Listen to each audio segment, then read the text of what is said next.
examen parcial y los temas a evaluar para el primer parcial son la primera unidad del programa oficial completa, que es esa primera unidad es bastante larga. Bueno, en romano no hay nada corto realmente. Y del texto que me sirve de guía, los temas están de la página 3 a la página 126. Entonces, ahorita la 127 para adelante. Sí. Ok, bueno, gracias. Vamos a ver qué página tiene la lección de hoy. Sí, 127. El tema de hoy es el proceso civil en el derecho romano, el régimen de las acciones y el estatuto procesal. Así que, siguiendo este orden,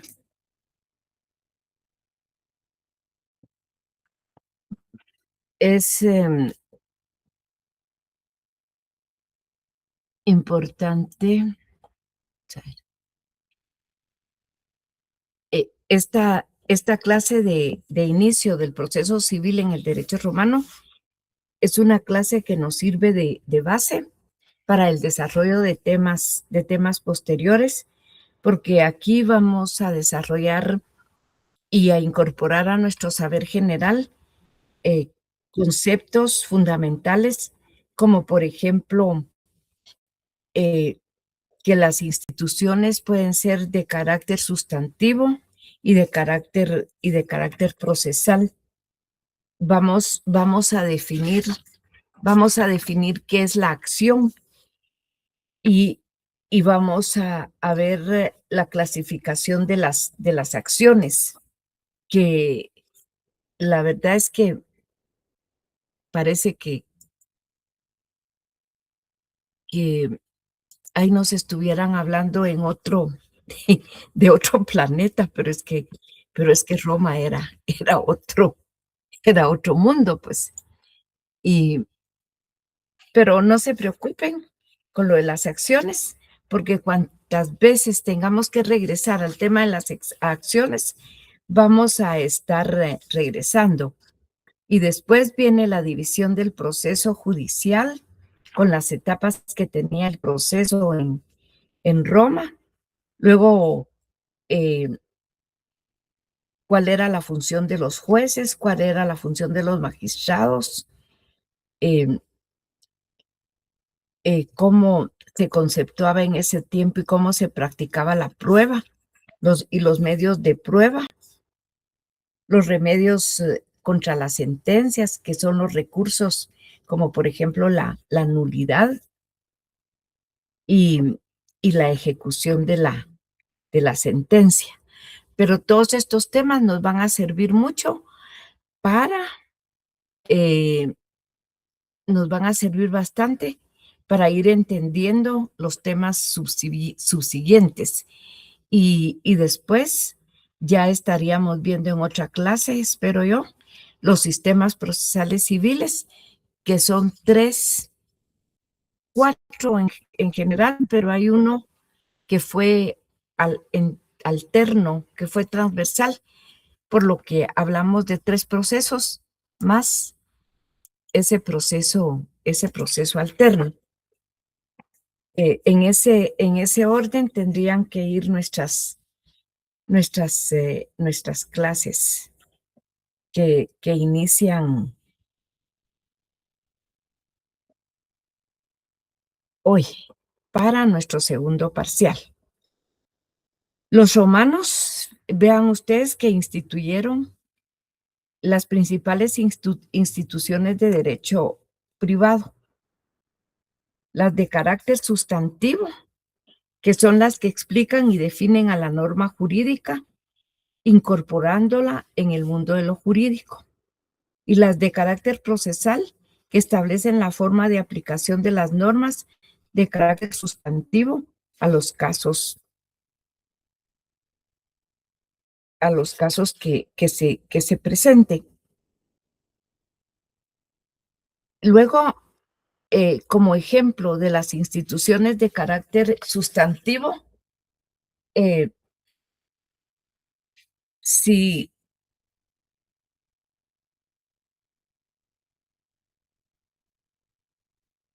si vemos en el Código Civil que establece que es anulable el matrimonio cuando uno o ambos cónyuges han consentido por error, dolo o coacción, cuando padezca una persona de enfermedad mental, por ejemplo. Son algunos de los casos que señala el Código Civil en los que puede producirse la nulidad del matrimonio. Ese es el derecho sustantivo que está reconociendo cuándo es que tenemos el derecho de pedir la nulidad del matrimonio. Ese es el derecho sustantivo. Pero luego los romanos también establecieron las instituciones de carácter procesal que establecen la forma de aplicación de las normas de carácter sustantivo a los casos que se presenten. De tal manera que en este ejemplo de la nulidad del matrimonio, diríamos que la institución de carácter procesal que nos serviría es un juicio de conocimiento, que es el juicio ordinario, y la anulación de ese matrimonio la tendríamos que pedir dentro del juicio ordinario. Por eso es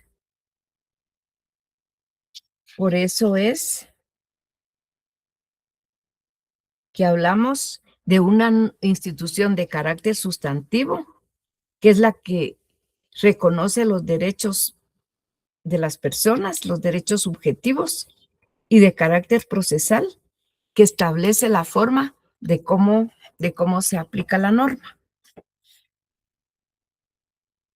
Luego también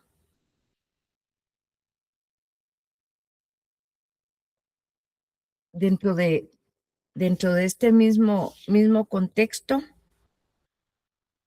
podemos definir las instituciones también como conceptos de naturaleza estable, desarrollados mediante normas de carácter jurídico. Las instituciones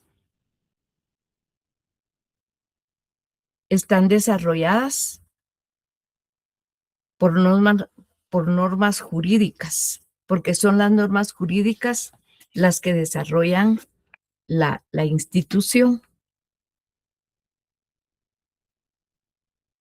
Entonces, definición de instituciones tenemos que son conceptos de naturaleza estable desarrollados mediante normas jurídicas. Por eso decimos, la familia es una institución porque está desarrollada mediante normas jurídicas. El matrimonio también es una institución porque está regulada mediante normas de carácter jurídico. La propiedad es una institución porque está desarrollada por medio de normas jurídicas. Luego encontramos lo relativo al régimen de las acciones y que iniciaríamos con la definición de acción. Bueno, cuando definimos la acción, decimos que es un acto jurídico que comprende el medio legal que tiene una persona para acudir al poder público del Estado para perseguir un fin jurídico. Aquí lo tenemos en la página 128. Es el acto jurídico por excelencia, es la acción que comprende el medio legal que tiene una persona para acudir al poder público del Estado en persecución de un bien jurídico. Ahora, hay una definición. Yo no me recuerdo si está en el texto la definición del jurisconsulto. Sí, aquí está. Aquí en la misma página 128 está una definición del jurisconsulto Celso. Define la acción de una manera, vean ustedes, tan fácil de comprenderla, que nos dice el jurisconsulto Celso que la acción es el derecho de perseguir ante un juez lo que se nos debe. Nos dice Celso que la acción es el derecho de perseguir ante un juez lo que se nos debe. Por ejemplo, si nos deben una cantidad de dinero o si nos deben la entrega de un bien y ya requerimos esa entrega, ya requerimos ese pago y no obstante no lo hacen efectivo, no hay cumplimiento, entonces tenemos que recurrir al juez para que por el poder coercitivo que tiene el juez, por la potestad que le da el Estado, recurrimos a él para reclamarle a otra persona lo que se nos debe. Y eso es lo que constituye la acción. Y eso es lo que constituye lo más importante del derecho y lo más importante del derecho romano, que como el título del libro lo dice, el derecho romano y su sistema de acciones.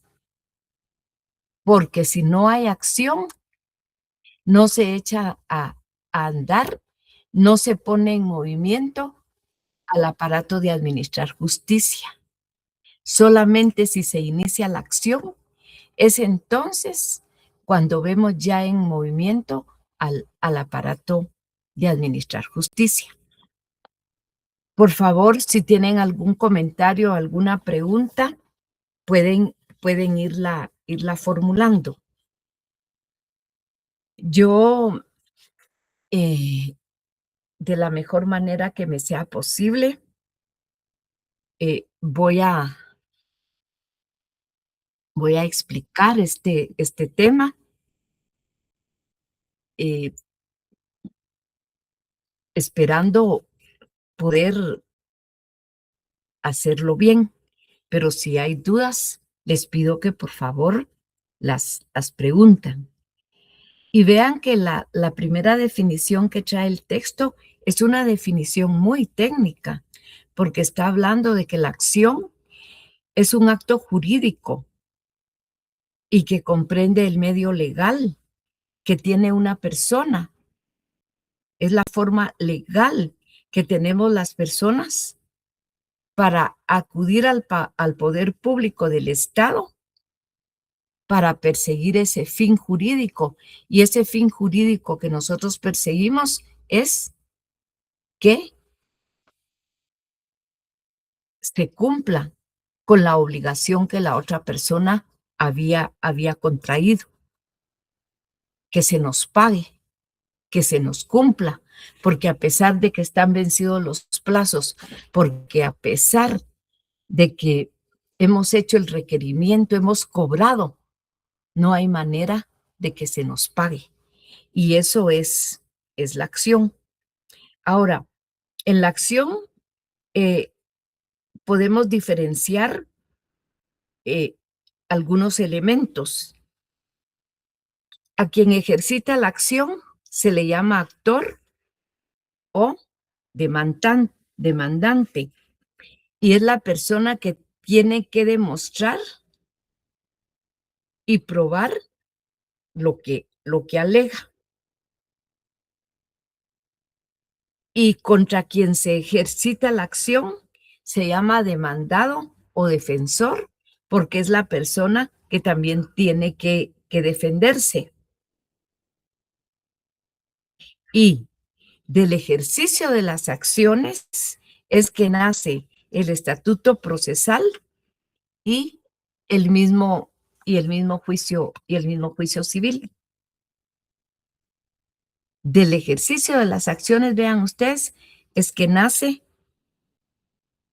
el estatuto procesal y el mismo juicio civil. La teoría de las acciones descansa sobre la base de que los derechos están establecidos por el legislador para hacerse respetar, para hacerse cumplir. Porque si la sanción hoy en día se aplicara por particulares, como era en la etapa arcaica del derecho romano, acarrearía muchos desórdenes y muchas arbitrariedades. Y también la teoría de las acciones descansa sobre la base de que debe establecerse formas o procedimientos para hacerse respetar y para hacer cumplir los derechos. Vean ustedes qué interesante es este párrafo en el que nos referimos a la teoría de las acciones ya como una elaboración doctrinaria. Descansa sobre la base que los derechos están establecidos para hacerse respetar, que si la sanción la aplicáramos por nuestra mano, traería arbitrariedades y que es necesario establecer las formas o procedimientos para hacer respetar los derechos. También en otras definiciones de acción se ha dicho que es el medio jurídico por el cual una persona puede alcanzar el reconocimiento, satisfacción y sanción de un derecho subjetivo que le ha sido reconocido previamente por el ordenamiento jurídico. O puede también invocarse protección que los magistrados daban en sus edictos para una situación de hecho en la cual el actor pensaba que se encontraba y el magistrado también pensaba que esa situación debía de ser protegida. Y luego repetimos la definición de Celso, que es tan fácil de comprender en mi concepto, que la acción es el derecho de perseguir ante un juez lo que se nos debe. Quisiera saber si hasta este punto, con las definiciones de acción, la misma he podido explicarla y la he dejado clara. Sí, licenciada, lo ha dejado. Sí, licenciada, todo claro. Muy bien, muchas gracias. Muy bien. Está bien, licenciada. Sí, concuerdo. Gracias, muy bien. Vamos entonces ahora a pasar a la clasificación de las acciones. El derecho romano se caracteriza por la existencia de tantas acciones como derechos subjetivos o situaciones de hecho protegidas por el pretor existieron en el derecho romano. La clasificación de las acciones no surgió en el derecho romano clásico, sino que son el resultado de la jurisprudencia posclásica. Y podemos iniciar la clasificación en el 3.1, que para efectos didácticos sería el 1.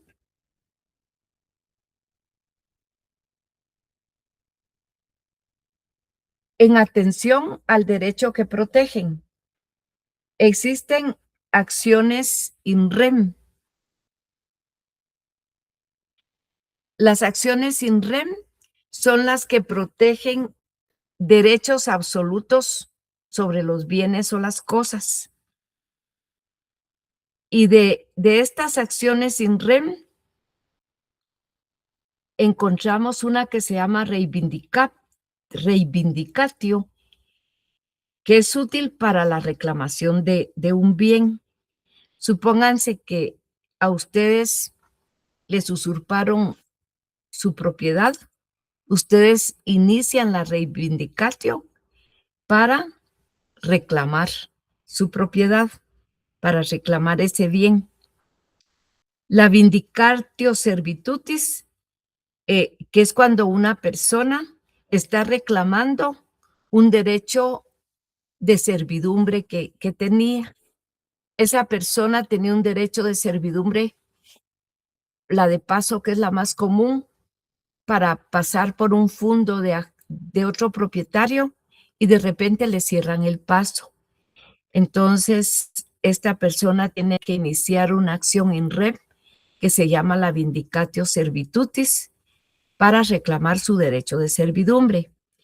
Y está la que se llama la hereditatis petitio o petición de la herencia, que es para que se le reconozca como heredero o titular de esa herencia.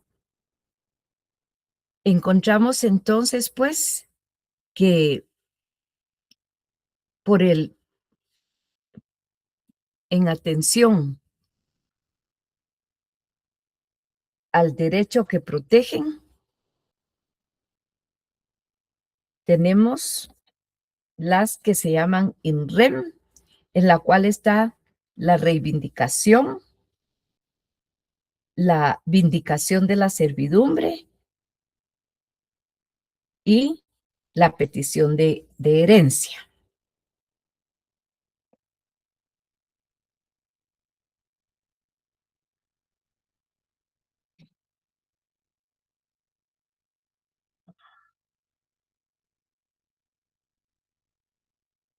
Estas son las que se llaman acción in rem. Luego tenemos la número 2, la B sería, que son las acciones in personae,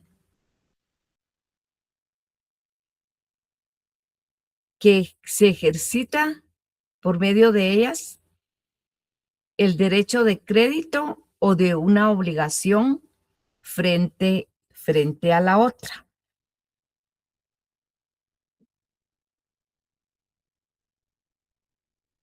Por el derecho que protegen encontramos las acciones in rem y las acciones in personae, que se ejercitan ante un derecho de crédito o de obligación que tenemos frente a otra persona.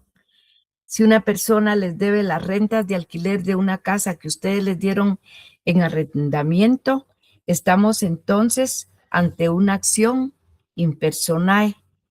Se está reclamando una obligación que viene del contrato de arrendamiento, que viene de un derecho contractual. De estas acciones in personae es famosa la acción redivitoria, por medio de la cual se exige la responsabilidad de un vendedor que entregó el bien defectuoso. Si ustedes compraron unas aves y resulta que las aves se les murieron al día siguiente, pues podría ser que se murieron porque las aves estaban enfermas. Por lo tanto, les entregaron a ustedes una cosa defectuosa. O compraron un barril de aceite y resulta que el barril de aceite tenía agujeros y por eso el aceite se salió. Les vendieron a ustedes un bien defectuoso. Está también la acción de buena fe, porque cuando se realiza un acto de comercio, se asume y se presume que todas las personas estamos actuando de buena fe, pero algunas veces puede haber mala fe. Y luego de estas mismas acciones por el derecho que protegen, están las acciones mixtas, que Justiniano les dio ese calificativo porque tienen característica de las acciones reales que reclaman un bien y de las acciones personales que vienen de las relaciones contractuales.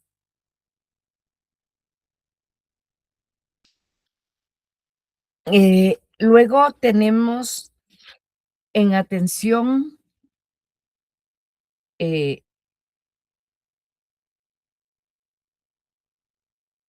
al objeto,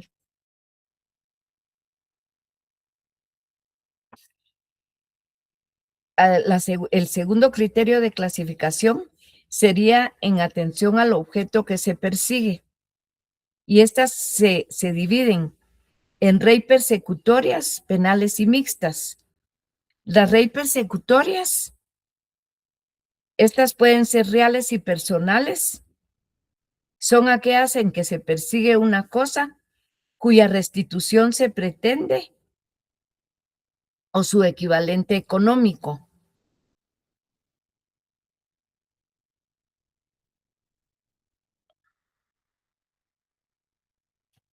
Y son acciones que tienen y que pueden recaer sobre derechos reales y sobre derechos personales.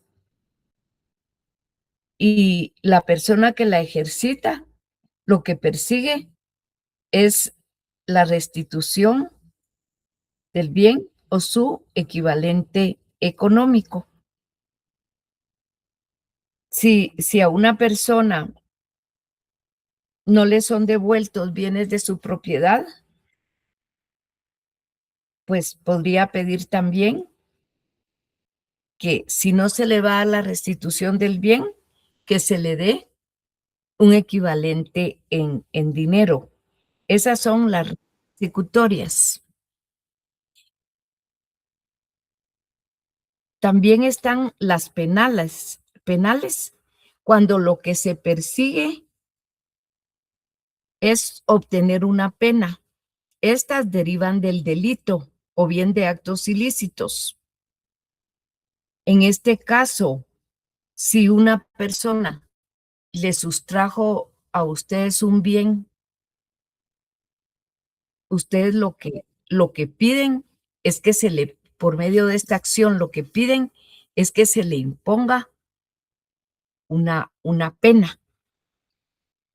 Y por eso es que se llaman penales, porque piden que se le imponga la pena o la pena. Y también están las mixtas, porque no solamente se pide la restitución del bien, que me devuelva lo que me robó, que me devuelva lo que me hurtó, y que además se le imponga la pena. Por eso es que se llaman mixtas. En la clasificación 3, que es en atención al derecho del cual se originan, encontramos las acciones civiles y las acciones honorarias. Ya sabemos que las acciones civiles son aquellas acciones que están basadas en el derecho civil.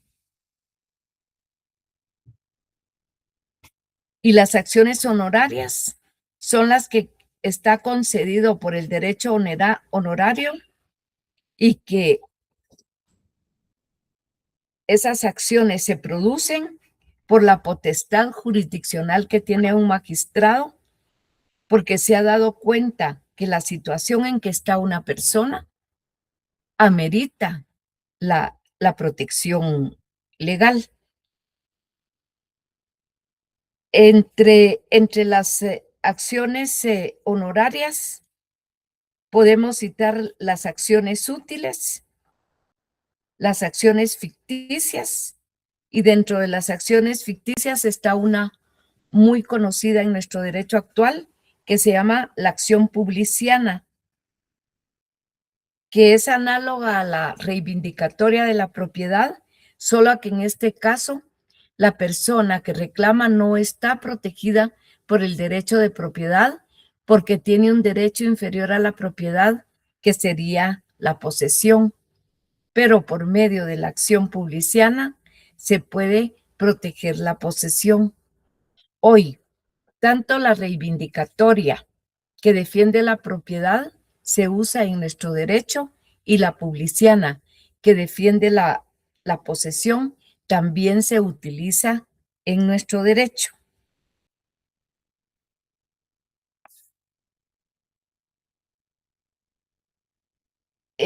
Están las acciones útiles, las acciones ficticias, dentro de la cual está la acción publiciana, y están las acciones in factum, las cuales no se basaban en ninguna situación análoga al derecho civil, sino que en una situación de hecho no reconocida por el derecho.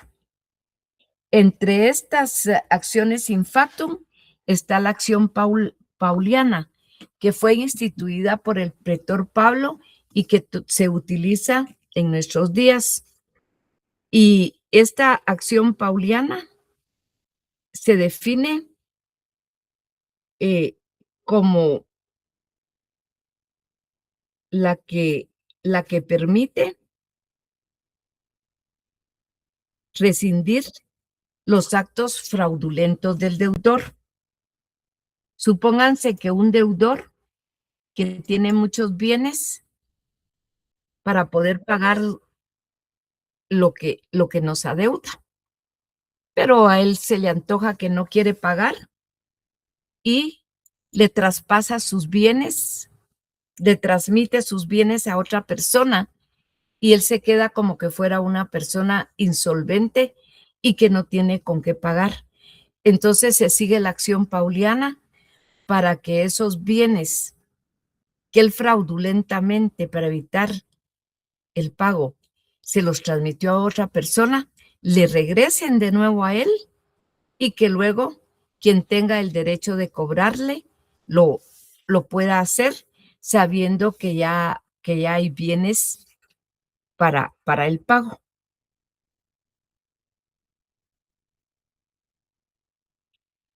Dentro de estas acciones in factum también está la metus causa, llamada también fórmula octaviana, y se utilizaba en contra de una persona que había actuado con violencia en contra de una persona y se había aprovechado de la misma. Y se buscaba restablecer las cosas al estado en que se encontraban antes de haber sido ejercida la violencia. Por ejemplo, cuando una persona bajo amenaza o violencia firma cualquier documento en su perjuicio. Y con la acción metus causa, pues los bienes volvían a esta persona que había sido intimidada y amenazada. También está la acción de dolo, instituida para que la víctima de dolo pudiera obtener la reparación del mal causado, porque una persona que es víctima de dolo es una persona a la cual se le causó determinado mal de forma intencional. No es lo mismo que una persona le eche el carro a otra para matarlo. Eso es dolo. En aquel tiempo una carreta de caballos, un carruaje. Eso es dolo, que una persona que se atraviesa y que al conductor ya no tiene tiempo de ponerle el freno a los caballos o al carro y por lo tanto la atropella. Ahí lo que hay es culpa, pero no hay dolo. Bueno, entonces vean cómo en atención al derecho del cual se originan están las acciones civiles y las acciones honorarias. Luego, en atención a la persona que puede ejercitar la acción, hay acciones privadas que eran ejercitadas exclusivamente por el particular lesionado en defensa de su persona, de su familia o de su patrimonio. Y hay acciones populares o públicas que son ejercitables por cualquiera de los miembros de la comunidad en defensa de un interés público. Estas últimas surgieron como consecuencia de los actos ilícitos realizados por los magistrados o gobernadores provinciales. Y por el plazo por el que se tenía para ejercitar la acción, hay acciones perpetuas. En el derecho preclásico y clásico se identificaban con las acciones civiles. Si esas acciones venían del derecho civil, se habían originado ahí, esas acciones son perpetuas, pero si las acciones habían sido creadas por el pretor, allí el plazo para ejercitarlas era temporal y estaba señalado el plazo. Por ejemplo, si una persona no ejercía su acción en el tiempo que le señalaba el mismo derecho romano, pues más adelante, si era una acción que venía del derecho honorario, ya no podía iniciarla porque era una acción temporal y por lo tanto el plazo ya había sido extinguido.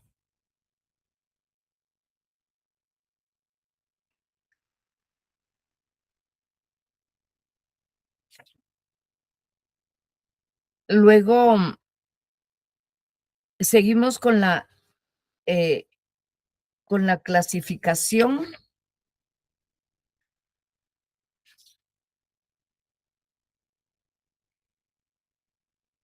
Hasta aquí, las acciones por el plazo. Digamos que es la parte más importante que tenemos de la clasificación.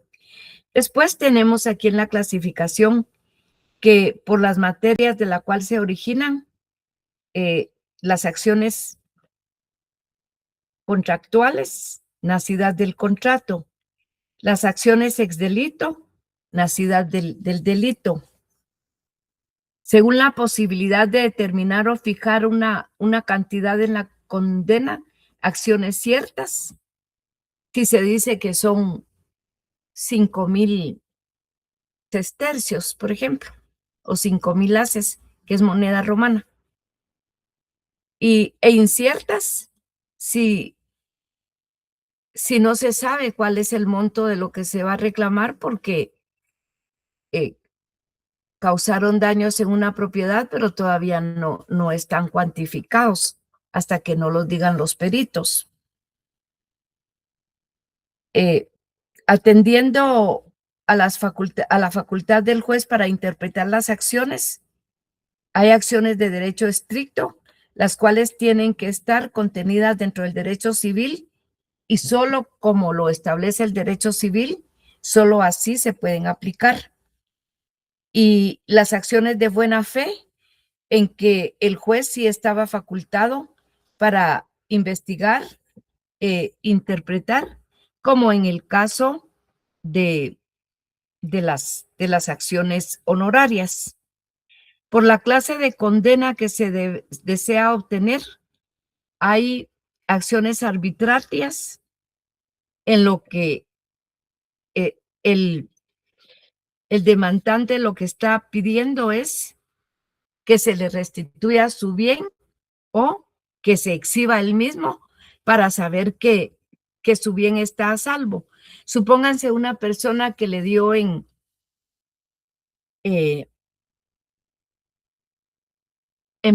préstamo, que sería en préstamo gratuito, que la figura se llama contrato de comodato, le dio unos 4 caballos y le llega la noticia de que los caballos ya no están en la cuadra de Casio.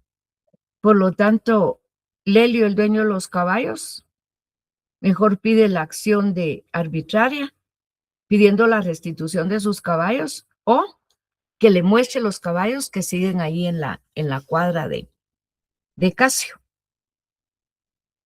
Hay acciones penales cuando lo que se pide es una condena, que se le imponga una pena, y hay que sería como privación de libertad.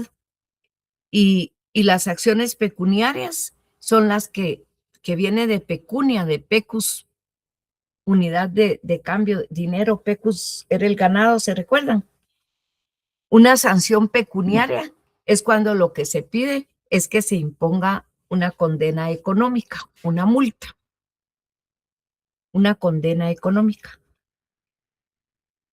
Por el resultado que se perseguía, hay acciones prejudiciales, que es cuando hay un asunto que debe de decidir un juez y esa resolución del juez es la que va a servir de base para iniciar la reclamación más importante. Luego están las famosas acciones de la ley, que eran propias del derecho arcaico, y ahí solamente tenemos 5 acciones en la época del derecho arcaico, que es el actio sacramenti, la conditio, la postulatio, la pignoris capio y la manus iniectio. Luego, en materia de sucesión, está la de petición de la herencia, la bonorum possessio,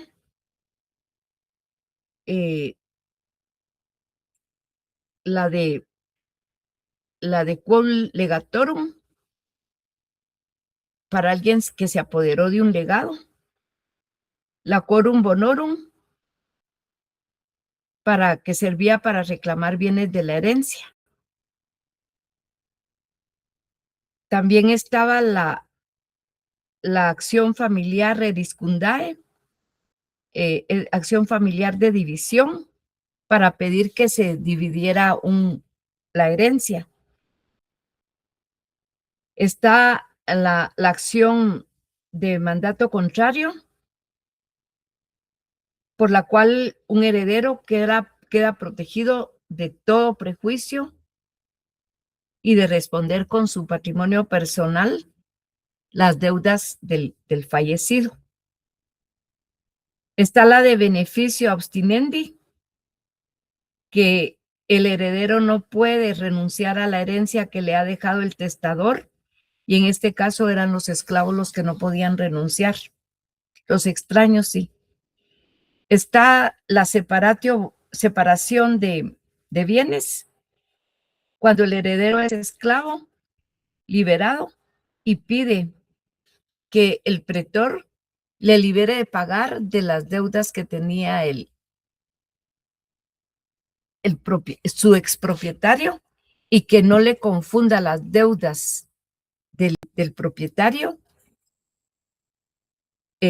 con su patrimonio personal que ya logró hacer el esclavo liberado, o que se le llama liberto. Después está otra serie de acciones: supplendan legitimam, la inoficiosa donación, inoficiosa dote, inoficioso testamento, excepción de dolo, exhibición de tablas de exhibición del testamento. Hay otra cantidad de acciones, porque para cada caso que se presentaba, pues había una acción, y si no la había, se tenía que crear. La actio fruti, que era derivada del hurto. La legis aquiliae, que era para reclamar responsabilidades civiles por un daño. Actio novalis, ejercitada para el que reconoce que tiene potestad sobre el autor de un delito que es menor de edad. Débito cierto, que se ejercita en el caso de obligaciones abstractas.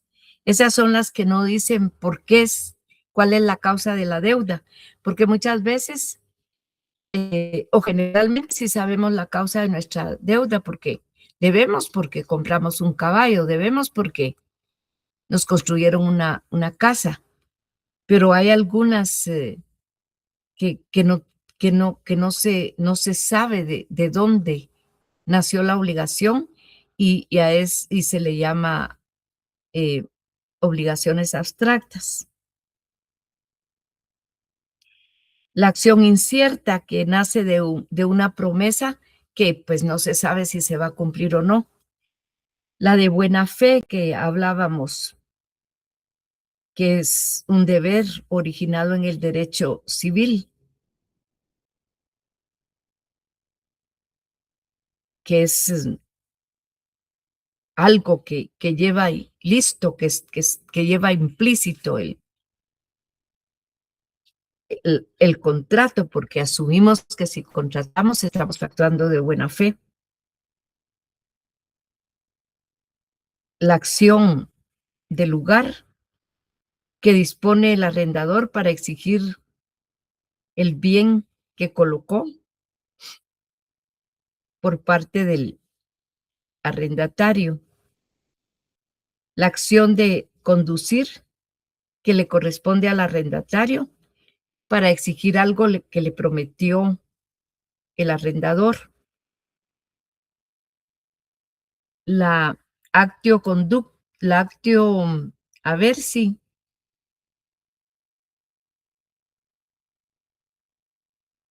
cuando el pretor le reconoció a los propietarios que podían recuperar las respectivas cantidades por responsabilidad del transporte en una nave, en un barco. La acción para reducir el precio. Bueno, si el precio está dañado, pues pido reducción del precio. La acción del modo agri, cuando una persona defrauda al comprador en las medidas de un terreno, eran 100 varas y resulta que al medirlo solo aparecen 80, o está comprando un quintal de trigo y al pesarlo resulta que le faltan 10 libras.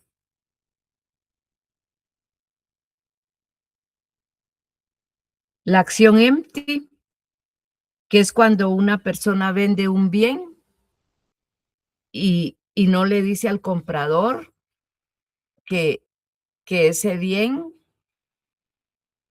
o tiene algún defecto o tiene un gravamen o está sujeto a un litigio. La acción pro socio, que facultaba para reclamar judicialmente las obligaciones nacidas del contrato de sociedad. Está la lactio mandati, que deriva del contrato del mandato, para que el mandatario rinda cuentas. También está la de rendición de cuentas, actio rationibus distraendis. Está la acción del gestor de negocios, cuando un representante carece de mandato. Está la acción de depósito,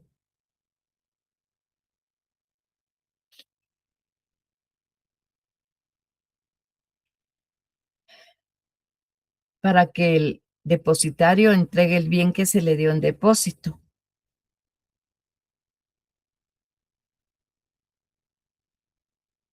La acción de fiducia, para pedirle al fiduciante que devuelva los bienes que se le dieron en propiedad fiduciaria.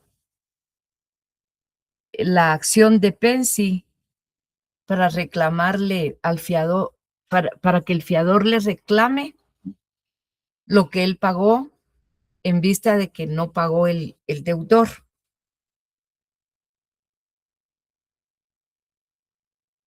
Acción de tutela, para pedir indemnización por el cumplimiento negligente de un tutor.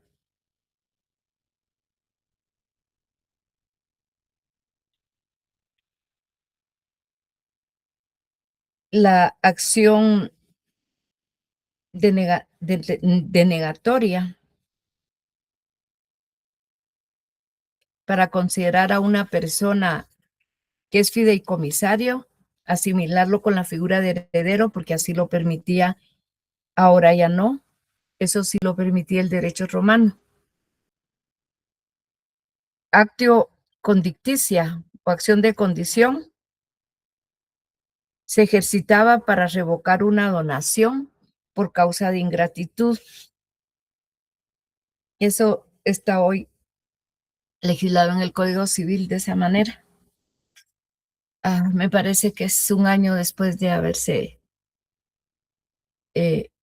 escriturado la donación. La acción de rei uxuriae, cuando una mujer pide la restitución de la dote. Como les digo, las acciones son realmente vastas en el derecho romano. Y los romanos también crearon, a la par de la acción, crearon las excepciones, porque fueron establecidas para que se protegieran los demandados. Y esas excepciones se utilizan hoy por hoy también en nuestro derecho. Y en el derecho romano habían acciones de carácter prejudicial, las cuales deben de oponerse inmediatamente. Las dilatorias, que se oponían todavía antes de que se llevara a cabo la litis, y las perentorias, que se podían interponer en cualquier momento. Al examinar nuestro estatuto procesal, vemos que tenemos ese mismo estatuto. Y luego viene la replicatio, que sirve para que la persona contra quien se excepcionó también se pronuncie, para que rebata el derecho que dice la otra persona que le asiste. ¿Alguien había levantado la mano por ahí, por favor? Gracias, licenciada. Muy buenas noches. Buenas noches. Una consulta, licenciada. Cuando acá estipula, por medio dice, esta acción la mujer o su padre con el consentimiento de esta puede pedir la restitución de la dote. ¿A qué se refiere eso, licenciada? La dote es una figura nacida en el derecho romano, por medio de la cual una mujer, antes de casarse, debía de entregar una cantidad de bienes al que iba a ser su futuro marido. Esa dote la podía entregar el padre de la persona de la mujer que iba a contraer matrimonio, o si no, se le llamaba prefecticia.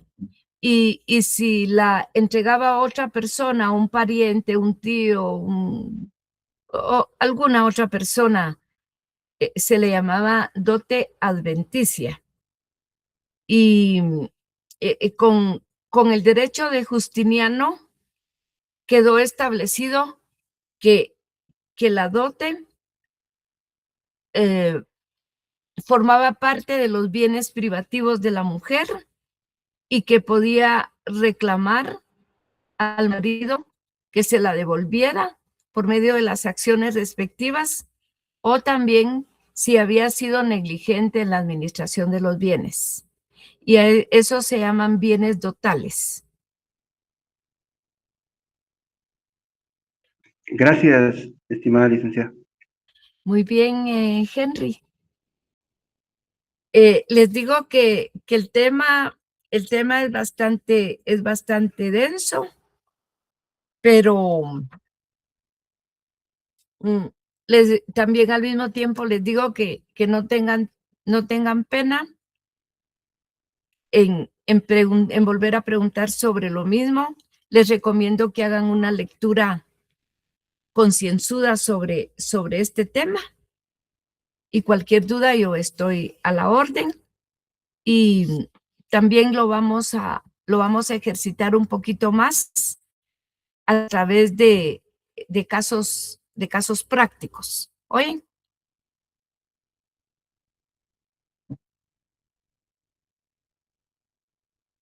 Entendido, Sí, licenciada. licenciada. Bueno, y los dejo Gracias, porque licenciada. tengo que atender a la otra sección. Bueno,